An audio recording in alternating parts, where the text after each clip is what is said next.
আসসালামু আলাইকুম বন্ধুরা, আপনারা কেমন আছেন? আজকে আমি বিকাশ এবং পাশাপাশি যারা অন্যান্য ব্যবসা করেন সেই বিষয় নিয়ে একটু কথা বলতাম।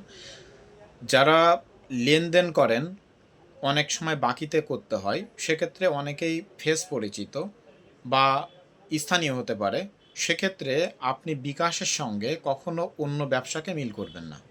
আপনার অন্য পণ্য বিক্রয়ের ক্ষেত্রে টাকাটা যেটুকু বাকি রাখতেন নগদ এবং লোডের ক্ষেত্রে কখনো এই ধরনের কার্যক্রম করবেন না।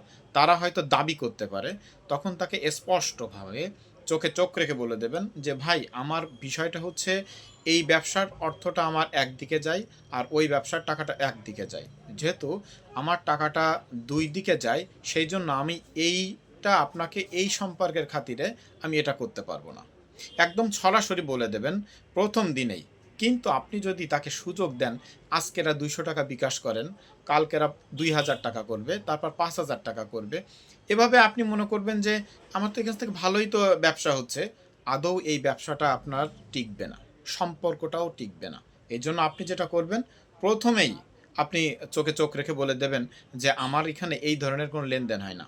আপনি বিশ্বাস করুন, আপনি জিতবেন।" কারণ আপনি চাইবেন যে আমি ব্যবসাটা অন্যভাবে করব এবং এই যে কাস্টমারের সঙ্গে আপনি বললেন, কাস্টমারটা যদি চলেও যায়, বিশ্বাস করুন আল্লাহ পাক আপনাকে এমন কিছু কাস্টমার দিবেন, যেখান থেকে ওর থেকে আপনি আরও ৫ গুণ ইনকাম করতে পারবেন।